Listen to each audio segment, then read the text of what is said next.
Hello, everybody. If you please text in the chat box if you can hear what I'm saying now.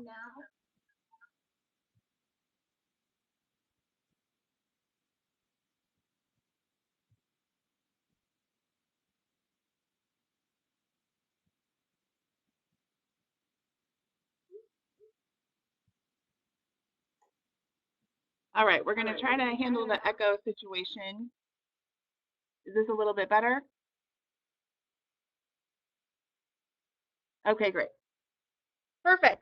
All right. Well, my name is Laura Hall, and welcome to Webinar Wednesdays, which is hosted by the Professional Development Committee of the Texas Association for College Admission Counseling.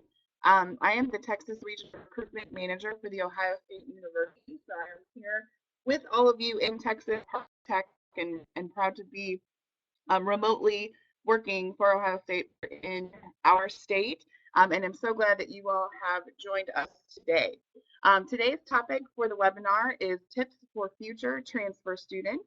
We have with us Rachel Butler from Missouri University of Science and Technology and April Cano from Texas Christian University. These two are great resources for the topic of transferring. Rachel is the Texas Regional Senior Admissions Counselor for Missouri S&T and has been in admissions for about 4 years, working with both first-time freshmen and transfer students. She has a BS in psychology and an MS in counseling psychology, both from Carleton State University, has given presentations on this topic of transferring, and will be presenting this topic at this year's TechEd conference along with April. Rachel is also published in the national magazine Link for Counselors with the article Transfer You, How to Help a High School Student Ask the Right Questions.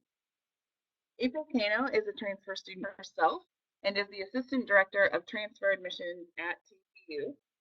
She has been at TCU since July of 2015 and previously worked for about 4 years at Sam Houston State University, where she also earned her Bachelor of Arts in Criminal Justice and a Master of Arts in Higher Education Administration.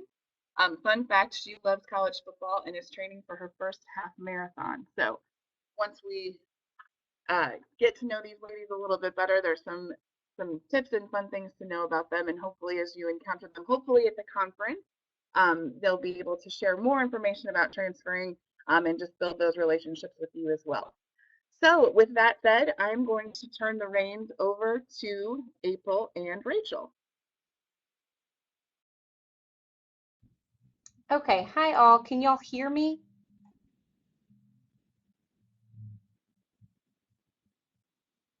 Yes. Okay, good. Okay, so I'm going to go ahead. This is Rachel, by the way. I'm going to go ahead and start. You've already met us, so we're going to skip through this, but I'm going to go ahead and start with some of these buzzwords. Essentially, we put this together just so that our audience can kind of get a really good idea of some words that I think are thrown around pretty commonly when students are considering transferring to a four-year university. So just to kind of start that, we put some of these words up here just so you can kind of get an idea of some of these common words that we hear very frequently. But through the presentation, we're going to address most of this. So be cognizant of this, maybe jot some down if you have some questions towards the end. But April's going to go ahead and take over the next slide. Hi, everyone. I was probably introduced, Yes. so I'm sorry that I'm running in just a little bit late. Okay, so what you're going to find throughout this presentation is the "it depends" theme, and that might be a little frustrating throughout this process, but truly when a student is considering the transfer option, for all the questions that they might have, there's a lot that will be the same across the board, but there's also a lot that it just depends. Transferring is not black and white. There's not a yes and no. It's not as clear cut as a lot of our freshman admission processes might be. And so each institution is going to set their standards how they prefer. You know, admission requirements, GPA requirements, the amount of hours that students need is going to vary between institution for our transfer students. Scholarships is going to be the same way. Some universities don't even offer scholarships or offer a very limited amount of scholarships for transfer students. The requirements for all of those is also going to differ. Housing requirements will differ across campuses as in Some campuses will not even have housing available for transfer students. So that it really just depends on the university and what they've set. Because of this, because it varies between so many schools, we encourage our prospective students and counselors that we work with to start seeking this information early, such as attending a webinar like this, where you're going to get some information or some insight about transferring, and start comparing the schools that you're considering transferring to. Because even between two schools, even within the same state or city, the requirements for housing, for scholarships, for admission, for all of that could very likely differ. We also want people to consider the difference between academic and technical coursework. So those were some of the buzzwords that we mentioned earlier, that we showed you previously. But for the most part, what's transferable for academic or for coursework is going to be the academic side. Technical coursework is not always transferable, and so depending on what students are hoping to achieve or what they have achieved at the community college or junior college level is really going to impact how their transition is to a four-year school. So be aware, be cognizant of academic versus technical coursework, and know that there is a significant difference between those two. Also, curriculum and programs change at universities, and again, that's something that can be frustrating. But if a student they enter, from high school, they go to a two-year school, and then they're thinking, all right, in 2 years I want to transfer to this university, they need to keep that university in mind and keep in contact with them, because so much could change within 2 years time that by the time they have their associate's degree and they're ready to go pursue that one program that they've had their eyes set on for the last 2 years, things could have changed about that. Things could have changed about the requirements, about the length of time it takes to complete it. And so everything just depends when it comes to considering the transfer process. And students, again, and counselors should be aware of that, should keep that in mind. So for transfer admission requirements, on the previous slide, I mentioned that these are usually set by each university. So there's not like one just black and white answer. There's not a statewide answer even. It varies between institutions. What is a transfer student? Well, a lot of times universities are going to define a transfer student as someone who has attempted X amount of college credits. And this is post-high school.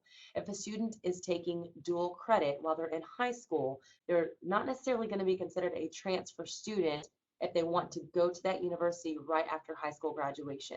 So even if they finish an associate's degree during their dual credit program as a high school student, they are still considered a first-time incoming student if they want to transition in right after high school.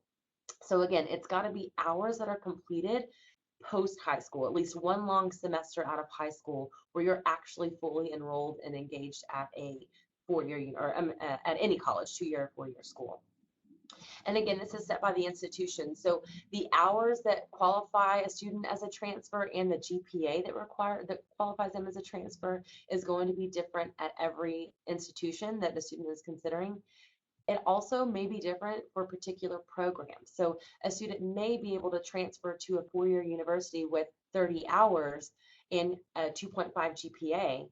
But if they're looking at the business program, that business program may have their additional own GPA requirement that's higher than 2.5. So just know that this is going to be set by the institution, set by the individual colleges at the university level, and will differ between each institution. So of course, it all depends, once again, going back to that theme.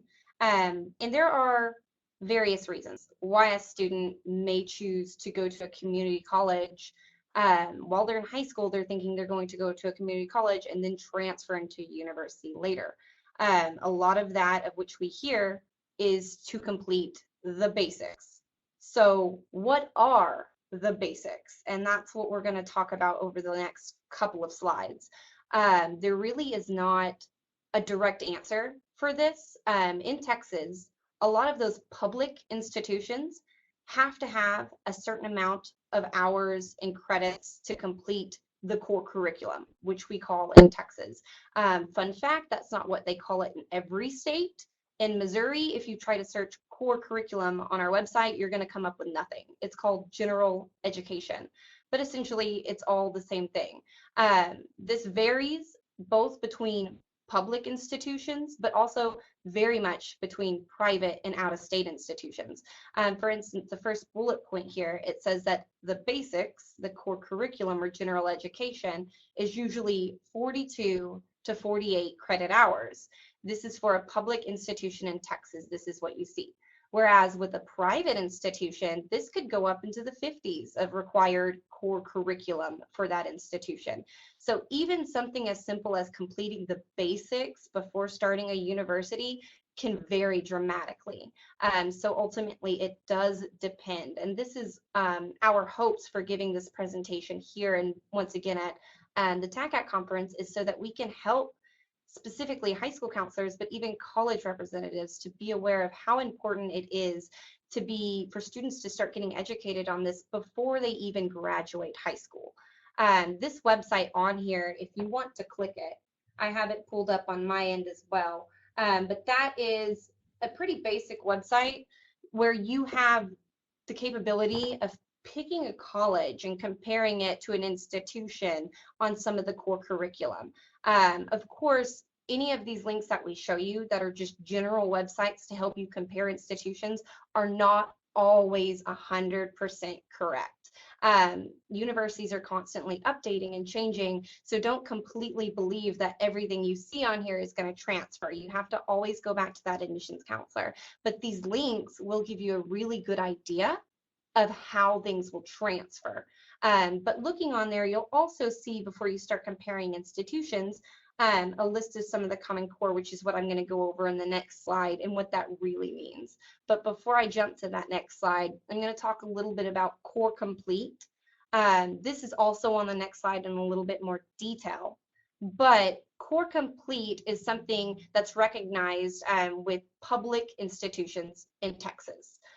So if you become Core Complete at a community college or a university that's a public institution in Texas, and you decide to transfer to another public four-year institution, your Core Complete is honored. There are some tricky points with this because let's say, well, I'll just go ahead and jump to the next slide because there is an example right there. So down here at the bottom, the last bullet point, you'll see subject to additional coursework. So that next one says School A's core was 42 hours, whereas School B is 48. So let's say that I'm going to School A and I've completed the core curriculum, which is 42 required hours. And I want to transfer to School B, whereas their core curriculum is 48. If it's a public institution in Texas, they have to honor my Core Complete. However, if I'm coming into a specific program, let's say it's education and they require an additional math, I have to complete it to fulfill the prereqs to get into that degree. So even though that institution does honor my Core Complete, there may still be some additional courses that have to be completed based off of what that degree requires. So a little bit more about this Core Complete stuff with the public institutions in Texas. The first bullet point on here says that all the core must include these areas. There's an example down here on the bottom, but there's also an example on that website if you happen to have that still pulled up. This is what the state of Texas requires in core curriculum. This can be very flexible. Basically, you can see here like 010 is a communication in English. Same thing as the next one. The 01s are communication, 02 is a mathematics, and so forth. The one that is very flexible is this 090. This is kind of what I explain as that elective area for the Core Complete. So basically, you could have a Core Complete where a university has selected that 090 component to be an introductory to college course. Or like the school I went to, they took that and they added it, they split it up, they added it into the sciences, making that 4 years, 4 credit hours for a science. So 8 total rather than like 6 or 7. And they took that extra credit component and tucked it away somewhere else. So you could do that. I've seen some universities where they use this 090 component as a complete additional like philosophy course in their core curriculum. So, and this is all these examples I've given have been my experiences with public institutions in Texas. So this can very much vary. even if it is a public institution in Texas, there is not a straightforward the basics for every university. So that's why we spent so much time with that today. But the core can range. So it can go anywhere from 42 to 48 for a public institution in Texas. So they have that range to have core complete. And so that is, I think, basically it as far as that goes. Anything you want to add on that? I think I covered that. All right. All right, so this is an example of what the core is considered at a private institution, and of course I'm using my home institution, TCU, as an example. And this is where the differences come in between the state of Texas Common Core, or basics, and a private institution, which is located in Texas, but is not necessarily entitled to the same, or is required to follow the same at Texas core that state institutions have to cover. For TCU, you'll notice here the component area being like basically the subject area, and then how many hours they need from each subject area. And for some of them, it's very specific courses. For some of them, you've got a few options to pull from. For example, English composition. I don't care where your student wants to go, at what point in their college career. If they're going to a college or university to get a bachelor's degree, they're going to need your Comp 1 and Comp 2. I mean, I think that's just pretty much across the board. As far as in-state, out-of-state, public, private, they're going to need Composition 1 and Composition 2 courses. For the mathematics section for TCU, as an example, only one math course is needed. And there is a small list of 5 that students can choose from, but it's just one. And this core that you see here for TCU is the same for all majors, all freshmen, all transfers. Every student, before they graduate from Texas Christian University, must have these core classes complete. One fine arts class, one from a long list of options.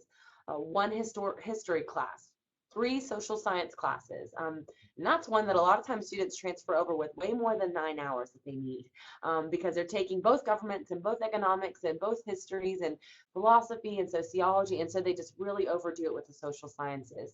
So that's common. And we don't want them to overdo it with social sciences, of course, but it's just something that we most commonly see.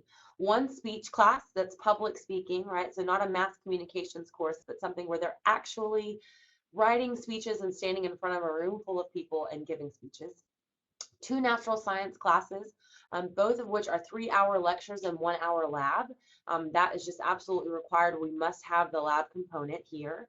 And then 9 hours of humanities. Again, that's a long list of options the students can choose from.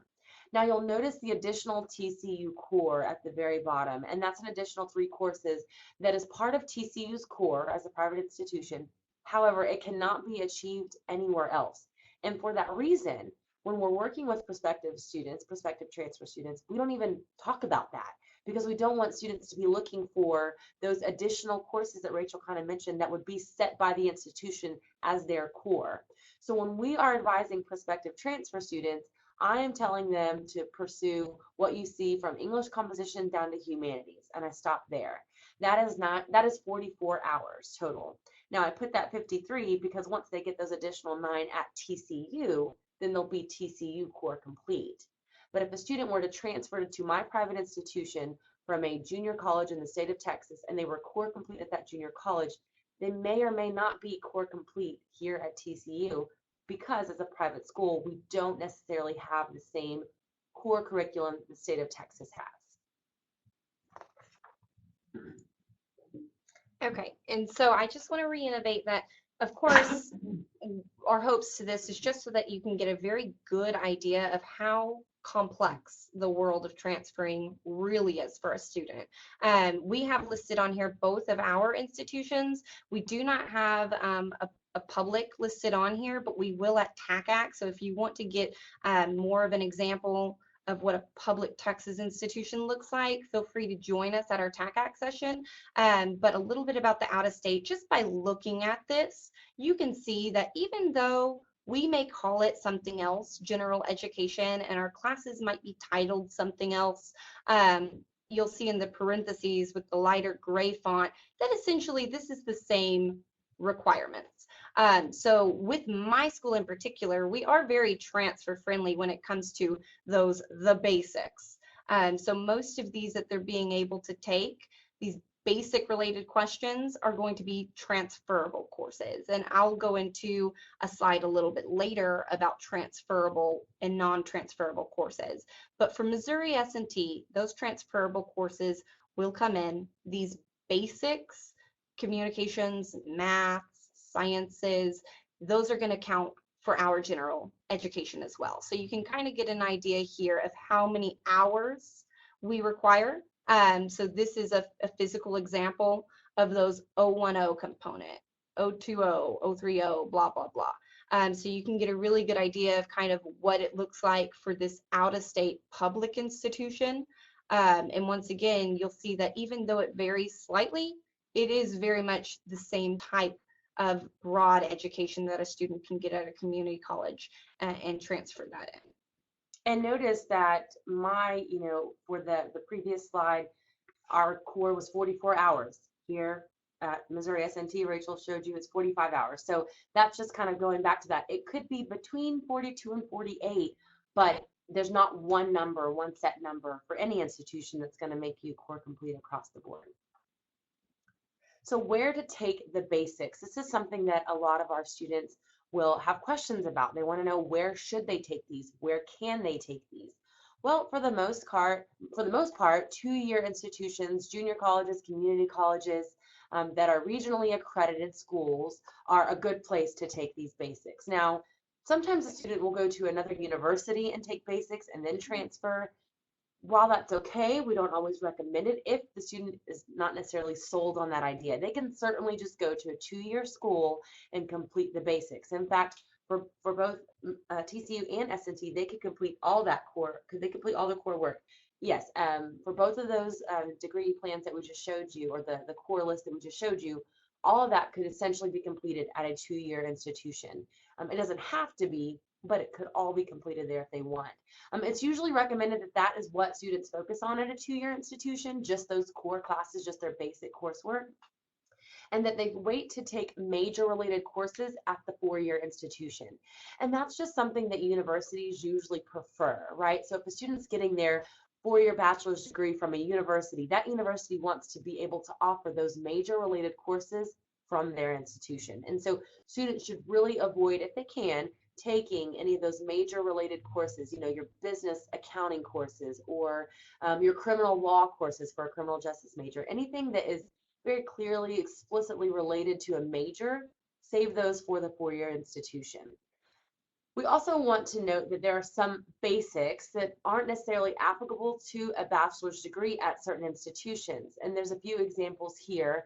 College algebra is a common one where it's a basic course and it's offered at all of your 2-year institutions. However, sometimes it doesn't fulfill the math requirement at the 4-year institution. So college algebra is transferable across the state of Texas and likely across many institutions in the nation, but it might not be the applicable core math that that university is looking for. So just keep in mind there are certain courses that they're going to translate over just fine, but the institution, the 4-year institution, might want a particular math or a different math. Foreign languages is another example where it's transferable a lot of times across the board, as long as the transfer university offers that same foreign language. But if it's not required for that core or for the major or for the degree that you're pursuing, it's just going to kind of go on your degree plan as an elective. It's not going to necessarily be useful towards the degree. So again, we just revisit that it depends. It depends on the basics they're taking, where they're taking them, and what degree they want to pursue once they get to the 4-year university.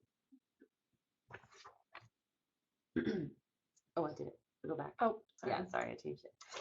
Okay, so I've kind of been looking at some of these these questions coming in, and this one might address some of those questions. I did note the early college, high school, and maybe if there's time at the end, we can kind of elaborate a little bit more on that subject, because it is obviously a very complex subject. But with the types of classes, and I think Jarvis said something about specific art related classes for degrees. I want to kind of talk about that, and this is my slide where I like to elaborate more about transferable classes or degrees and non-transferable. I spent some time doing my practicum in my master's at a community college, so I got a really good firsthand experience of what it looks like on that community college side as far as advising goes. And this is something that I noted personally that a lot of students were not quite aware of, is the differences between the Associates of Arts and the Associates of Applied. So the 4 different types of degrees that you can earn at a community college is an Associate of Arts, an Associate of Science, an Associate of Applied Arts, and an Associate of Applied Science. Those that are without the applied in the title, so the Associate of Arts and the Associate of Science, those are designed to be transferable. So this is a good avenue for students that know coming into this community college, this 2-year college, that they want to transfer to a 4-year institution. The ones that are the Associates of Applied Arts or Associates of Applied Science, they are not necessarily designed to be transferable. They include a ton of technical, occupational, and vocational courses. These are courses that many institutions may not accept. Some, however, will. So of course, there is no straightforward answer with this, but just as a common knowledge, these degrees are not normally the most transfer friendly, and they get confusing because the Associates of Arts is just that. And you can take your core curriculum, the basics, while completing the Associates of Arts and Science. The science varies because it goes into, as far as the extra classes you take, they're very science, math oriented classes, whereas arts is about like 18 hours of just whatever. So you could still get an Associate of Arts and go on and transfer into an engineering degree. What I've seen is that Associate of Arts gives you that capability to kind of explore the classes you really want. So when the student's talking to the admissions counselor and they're saying, these are the classes I encourage you to take, that Associates of Arts gives them that freedom to take whatever it is that they want to take. The Associates of Science, however, will just have like 6 science or biology type classes to choose from, and 6 of this science or math related. That's the difference between the two. The Associates of Applied Arts and Science gets very confusing because this is where a lot of the nursing degrees are held, or business, things that people who may not be as familiar with the transfer process look at it and they see, oh, business course at a community college, I want to study business at a university. Obviously, this makes sense. However, a lot of those business nursing classes fall in this technical, occupational, vocational category, and where in most, or I guess I shouldn't say most, but many universities don't accept these because they're non-transferable. However, some universities do, and they work with students through this process. So just keep in mind that that's the big difference between the 4 degrees. And obviously talking to an admissions counselor before the students enroll in a community college isn't an ideal situation. But that kind of is the big difference between those 2 degrees. Did I miss anything?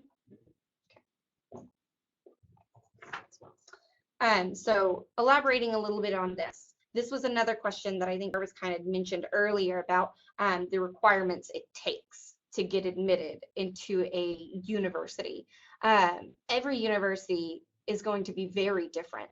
I have seen and heard some universities that want at least 30 hours completed. I've seen some where they could care less. You could come in with 1 credit hour completed as far as community college or any university goes, but they still want the high school information. Or maybe if you get to a certain amount, the GPA goes down, or some of them don't want you to complete past a certain amount of hours. So it really does vary completely. So this is why it's crucial that students are constantly in contact with an admissions counselor before they really start to plan to attend a community college. But with this timeline, students need to be very realistic when it comes to this. Transferring in, like I have already stated, is a very complex process. It is not cut and dry. There are no straightforward answers, and the same goes for when they may finish. This is completely in the student's court, as I think most of us do realize. But whether or not they finish in 2 years is up to them. This can completely vary.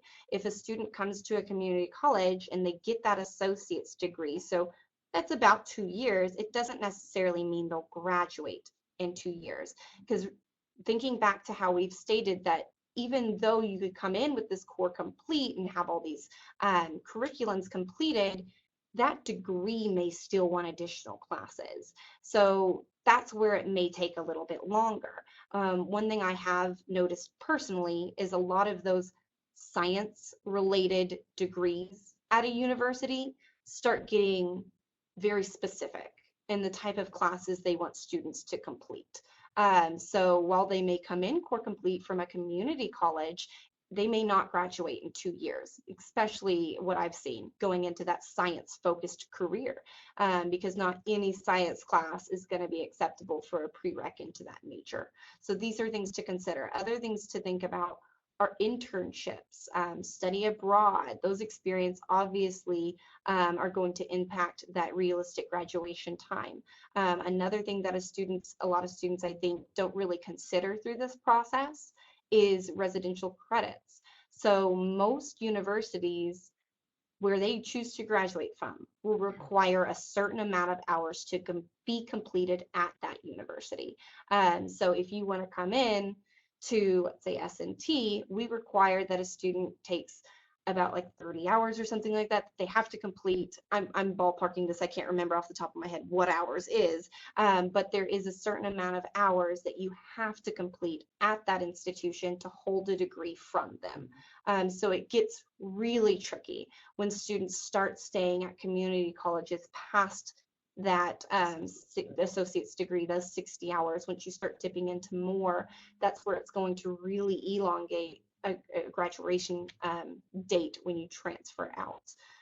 Also a little bit about scholarships. I like to talk about this because I do hear quite frequently a lot of representatives speak about how there are not as many transfer scholarships available for students. While that may be true, the thing that I think you have to consider is there also is not as large of a transfer population at a lot of universities. So while Missouri S&T has tons for first-time freshmen, just physically, and we may not have as many scholarships available for transfers, we have a lot smaller transfer population. So statistically, how that all works out, I don't know, but I'd imagine that essentially there still are quite a bit of transfer scholarships available to students that may qualify. Some things to think about through this, some universities want to see a certain amount of hours completed as well as a GPA to get those scholarships to qualify. So once again, shocker, you have to ask your admissions counselor what that university is looking for as far as scholarships goes for transfer. Some of them like to see an associate's degree completed. A lot of the times when I work with students, they ask me what the big benefit is with having that associate's degree and transferring in. Just from my experience working at institutions, most of which have been public institutions in Texas, that associate's degree tends to qualify them for some scholarships, but also that may make them more eligible for higher paying jobs in college. So there's definitely some benefits that come with having that associate's degree completed by the time they get to a university. And then of course the Phi Theta Kappa, which is an honors society at the community college. And if they join that, I've seen many universities give out scholarships for members of Phi Theta Kappa. Another big one that I actually was just asked this last night, so we just threw it in kind of last minute, but this is a big thing to consider, is these merit-based scholarships that a lot of universities will offer to students. Nowadays, we hear it from almost every college. They're huge scholarships. For example, for S&T being an out-of-state student, the minimal they can get is $10,000, which out of $25,000, that's a huge chunk of money. However, many of these merit-based scholarships you see all over the place, those tend to be tailored for first-time in college students. So I had a student last night ask me at a reception a little bit about this. He's considering going to a community college first. And I said, depending on what you want to go, I don't know, there's various reasons, but this is something students have to be cognizant of. When they talk to admissions students in high school, or admissions counselors rather in high school, and they're talking about these merit-based scholarships, in many cases, these are not eligible for them if they go to a community college first. So that's another thing to be very cognizant of through this process. Ultimately, students have to do their research before they start enrolling at classes at a community college if they plan to transfer out. Not only for the classes and whether or not they may be transferable, but also for those scholarships, because if it's money that they choose to go down this route, based on those merit-based scholarships, it may not save money to go to a community college first, but it might also save some money. So there needs to be a lot of talking, communication going on with an admissions counselor, as well as doing extra outside research. And just to touch on that last point again, it's important that students know that a lot of times for transfer scholarships, well, really for all scholarships, the majority of that scholarship money is available and awarded to students coming in the fall semester. Fewer scholarships are available in the spring semester, if at all. So for those students who are considering transferring, and they're considering transferring mid-year, the available scholarship money is going to be slim, if at all, for a student coming mid-year. That's why we usually encourage, get the requirements, meet the requirements that that institution, that four-year institution has set for you, but ask if they even have any scholarships available for a spring semester, or if it's or even the summer semester, or if it's better that you just wait to become a full-time enrolled first-time student at that institution during the fall semester. So how to ask the right questions, because phrasing matters. And even for us as professionals in the transfer admission world, it gets really tricky for us. And students will call and ask certain questions like, do my credits transfer? And that's a loaded question, because they might transfer, but what do you want to major in? Or how do they transfer? Does that math class transfer as a core math class or as an elective math class? So it's important that students and counselors and parents know how to ask the right question. So these are just some examples that we share with you. We hope that you jot them down or that you make note of them. This is how we think as professionals and hear these questions all the time, how you should answer them, how you should ask them, whether it be to the 2-year institution or the 4-year institution. So not do my credits transfer, but the best way to go about asking that was, how do my credits transfer? Again, do they transfer as a core? Do they transfer as useful? Are they an elective? Do they not transfer at all? So how will my credits transfer? The next question is, are you regionally accredited? So if you're wanting to go and get that associate's degree and or bachelor's degree especially within state institutions, a lot of times those credits need to be completed and transferred from a regionally accredited school. So we'll get the question, are you accredited? Well, most higher education institutions are accredited somehow, but we, for the most part, are looking for regionally accredited. That's where if you're taking regionally accredited courses, those are going to be the most transfer friendly, the most transferable to any 4-year university that you're wanting to go to. And that brings me to the next question. Are you transfer friendly? We don't even get this question as often as we'd like, but we encourage that students ask, how transfer friendly is your school? Are you transfer friendly at all? Because there are some institutions that are across the board just more transfer friendly. They have more resources. Their admission process is just easier to navigate for transfer students than it is at others. And that's just the nature of the beast. I mean, we want students to consider all possible 4-year institutions, but it's just important for them to know that some schools are more transfer friendly than others. The next question, how are transfer GPAs calculated? So this is extremely important for students to ask up front, because transfer students will be at their 2-year institution, taking these classes and doing great and achieving this GPA, but then they expect that GPA is going to translate over identically to the 4-year school, and that's not always the case. So it's important that students ask, how does this 4-year school calculate a GPA? What GPA are they looking at? Are they looking at my most recent? Are they taking an overall average, which is the most common? Are they just looking at, from my core coursework, what are they calculating for my GPA? Students should just be very interested in asking that question and finding that out. The next, which kind of goes in with the GPA calculation, is how do you evaluate repeated courses? So students will be at a 2-year institution and they'll take coursework and they'll fail a class. And so they'll retake that class, which is always recommended. We'd love to see students, it's always favored that students are retaking a course to improve. However, Sometimes those courses are counted as repeats and both are calculated in that transfer GPA. And some courses replace repeated courses. So, or some schools replace repeated courses. So it's important for students to ask that question. Are you going to repeat my courses and count both of them in that transfer GPA? Or are you going to only calculate the highest grade made, which is usually what they want, because that helps their GPA overall. But again, each institution, each four-year institution is different, and they'll view those repeated courses differently. So students want to ask that question.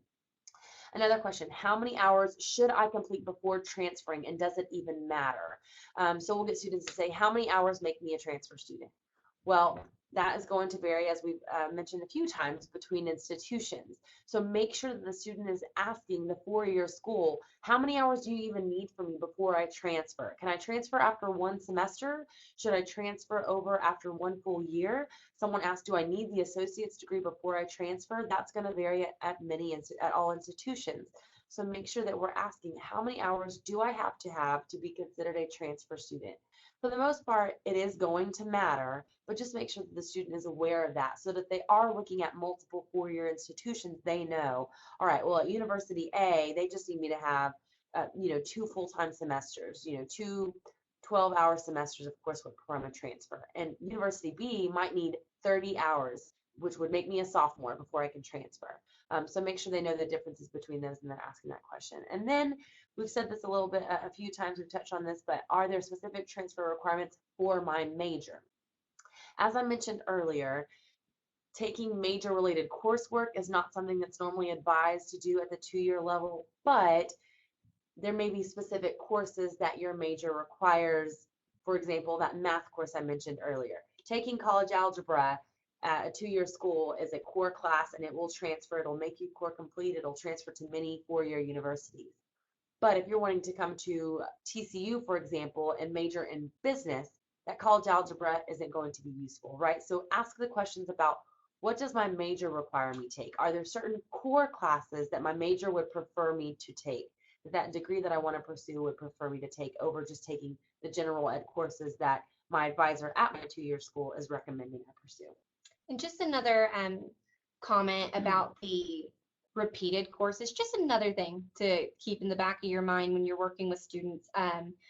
We talked, obviously, April did an excellent job at I think, getting the point across that we don't have all the answers on this side of the screen. Obviously, you're going to have to speak with each admissions counselor individually for each school that the student is looking at transferring to.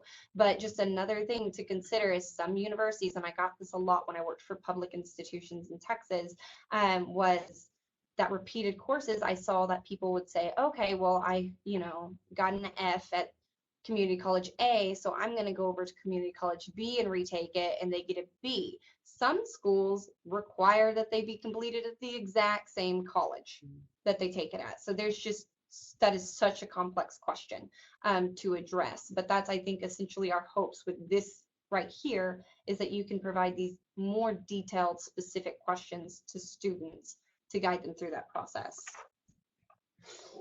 Reverse transfer is another buzzword or buzz topic that you may or may not have heard about before. And in fact, I learned this late in my professional admission career. I mean, it took me a while to first even hear the term and then really understand it. But reverse transfer is something that a lot of 2-year schools will honor. And the way reverse transfer works is a student attends a community college or junior college or a 2-year school. They can be there and get the just core classes or get one semester or what have you, but not quite complete the associate's degree. But they spend some time at the 2-year school and then they transfer to their 4-year university.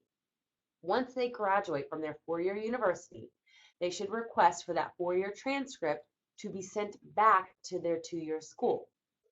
If that 2-year school honors this policy, if they have this policy in place, they will review the courses completed at the 4-year school, and as long as it meets an associate's degree requirements, as long as it meets those core requirements for that degree, the student will get the associate's degree as well.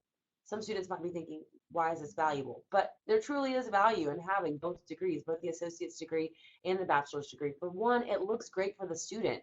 They've not only achieved now their bachelor's degree from graduating from that 4 year, but they went back and they were able to meet requirements for an associate's degree as well.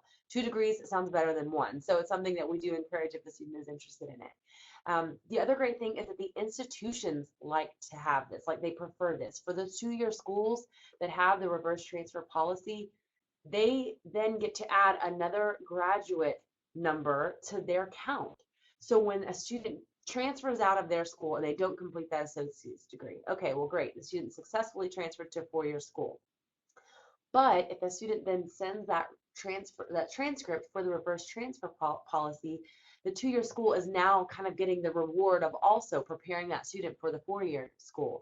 And they're also going to get to count one more number in their total graduation. So it's something that the reverse transfer process has a lot of benefits to both the student and both of the universities, because the student is still going to graduate and help graduation rates, but they're also going to get 2 degrees to their name that they can kind of brag about. So it's something that, again, students should ask their 2-year school if they're interested in getting both. Okay, so this kind of addresses the question that's going on right now. There was a question asked if there's a website that covers all universities, I think if I'm interpreting that correctly, and how that they transfer. It's the one up there. This website I'm about to show you is one of my favorite things when it comes to Texas universities. This will cover a lot of those transfer credits and how they should transfer over. But once again, I have to stress that there is not a website that is 100% foolproof. There is not one that I'm aware of that will list every requirement for every college in Texas or residency requirements. Unfortunately, that's how and why the transfer process is so complex.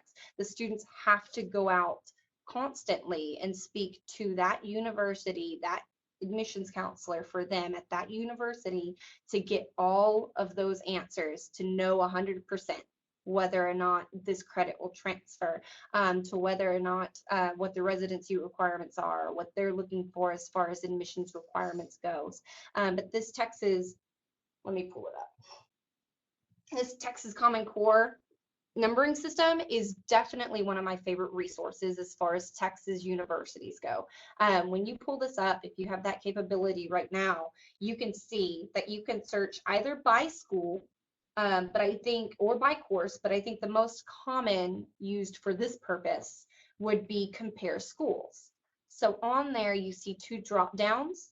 You can click any school that you want. You could do a university to a university. You could do a community college to university, and vice versa.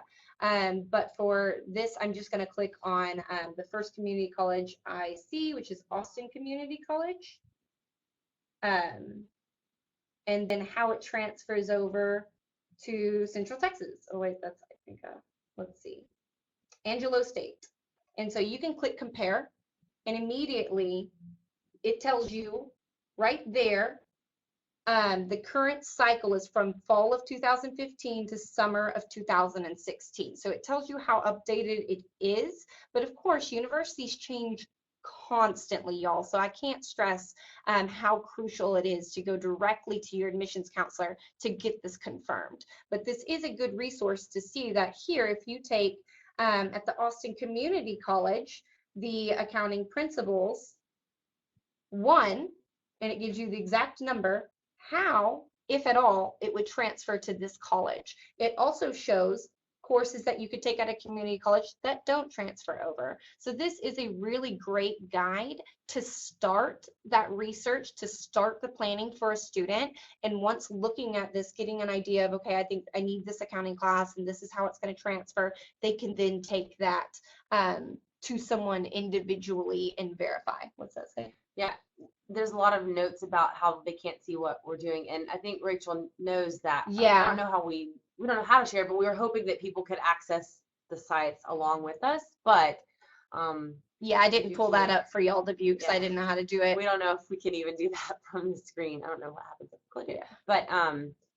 But yeah, hopefully she's just explaining it to Yeah. where when you get to it later. Yeah, or you I can was look at it just- right now at the same time. Yeah, I was just hoping that y'all could maybe pull that up individually, like what I'm doing right now on a different computer and look at it. But if not, it's a very user-friendly website. As soon as you get onto that, it's literally 3 things. Look at a school, look at a course, or compare. So super easy to navigate. So spend some time exploring that later on. I almost started following along. Yeah.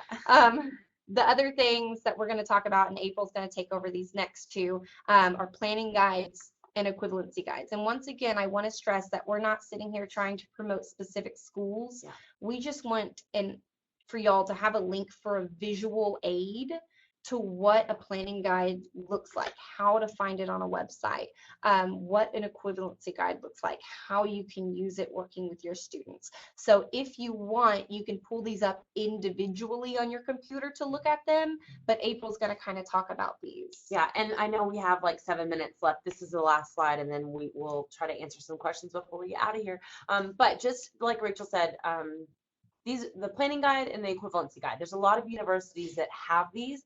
A lot of 2-year schools even have these. Some 2-year and 4-year institutions have partnerships where they work with each other to make sure that the courses that are offered at that 2-year school are easily accessible and transferable into the 4-year schools that they partner with. So ask that question too. Find out if the schools that you're looking at, if the student is looking at individual 2 years and 4 years, find out what partnerships they might have and see if they have guides already available.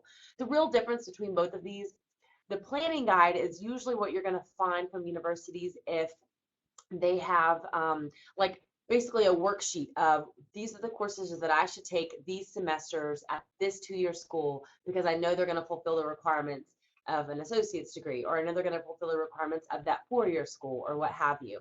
The example that I have here that you all should hopefully be able to access is TCU's planning guide. Now on the top of it, it says equivalency guide, but it's really a planning guide, and it really just breaks down those core classes that I mentioned earlier. It has check boxes on it so that the student can look and see the exact course that they need, and a checkbox for them to complete each, or to mark once they've completed each course. And for the most part, that's going to stay the same over the next, several semesters or years that they're pursuing that coursework at the 2-year school. The equivalency guide is different, and I have an example from my former institution, Sam Houston State, and it is one of my favorite examples, and I wish that all universities had it because I think it's really helpful. It's a very common to the website that Rachel just showed you, the Common Core numbering system. And what it does is you can actually go to Sam Houston State's website as a prospective transfer student. It's a drop-down menu, and you can find schools from all over the country on this list. And you click on that school, and once you do that, it compares the courses at that school to the courses at Sam Houston. And that's what you're going to find on most equivalency guides, is how the courses are compared. But again, using that Common Course numbering system website that Rachel that Rachel talked about is ideally the same thing, and it's super helpful for you to be able, again, to compare schools and see how courses will translate between the two. And one last comment about those resources, since we weren't able to actually walk you through those with this webinar, that is something we plan on doing at the TACAC conference. Yes. So I know all of you, 27 people, will be there and so excited about it. Yeah, it is. We didn't realize we could talk this long about transfer, but we could really talk a lot more about it. And a lot of you have asked some really great questions. And just a note that I want to make about that is because there are still so many questions, and because this whole process is not black and white, be an advocate for transfer if you can. Be an advocate for the admission process for transfer students. Help students find the answers that they need. Reach out to the university representatives about transfer admission. There are even some college admission counselors on the university side that mostly focus on just freshmen, and so they don't have as much of the information about transfer. So make sure that these are great questions that you're asking, and we want you to reach out to us even beyond this and at the TACAC conference to learn more. I'm trying to see which questions. I did note the early college high school. What was the thing. question about early college high school? I think basically how that works with the transfer process. Okay, and I think Laura might have said something about that, but basically for a student who's attending an early college high school, a lot of times they're able to get that 2-year associate's degree by the time they graduate high school. However, most universities are still going to consider this student a first-time student. They're still going to have to follow all of the same freshman admission requirements, freshman housing requirements. They're going to be considered a freshman across the board because they're a first-year student. Now, for admission purposes, some universities will look at both their high school transcript and their college transcript, and we will certainly honor if it's a student, for instance, getting that associate's degree from a 2-year school in the state of Texas, and they want to transfer to another 4-year school in the state of Texas. Again, that whole core complete rule, if you're core complete in the state of Texas at one school, you're core complete at the other school. So there are some great benefits to having that associate's degree, whether you attended to an early college, high school or not. But just know that across the board, they're for the most part still going to be considered a first-time student, an incoming freshman. They may not have to go back and complete that core coursework, but they're still going to be a freshman. And this in is the what I university wanted to class. kind of talk about and why I said this was a complex process. Because essentially, yes, they will be a first-time freshman. What does that mean? That means we're admitting them based off of most colleges, based off of what our first-time freshman requirements are. So in many cases, especially with those public institutions in Texas, that comes down to class rank and test scores. So what I've seen a lot in my time of working at a public institution in Texas is that a lot of students, while they have these 60 hours completed, they're not being admissible to that university based off of first-time freshman requirements, which is unfortunately the process they have to do. So this is where this becomes so complex. For those students that are not admissible based off of the first-time freshman requirements, because that is what they are, they don't have this experience after graduating high school. What we normally would recommend in a situation like that at a university is to go take core curriculum. However, these students tend to have already have that completed. So that means what's left for them option-wise is more of your university, your major required classes. So that's why I did want to come back and kind of touch on this, just because I know that that is the most complex part in my experience personally about being admissible from that early college experience. I hope that kind of gives a little bit more explanation to that question that was asked at the beginning. Yeah. Well, oh, Laura, you want to take over? Yes, please. I just want to be Sorry. cognizant of our time. I've gone ahead and put Rachel and April, and actually April, if you wouldn't mind muting. Perfect, thank you. I've gone ahead and put Rachel and April's email addresses in the chat box, so please be free to note those if you have any extra questions or need anything. I am hopeful and confident that this presentation will be made available to our organization after this ends.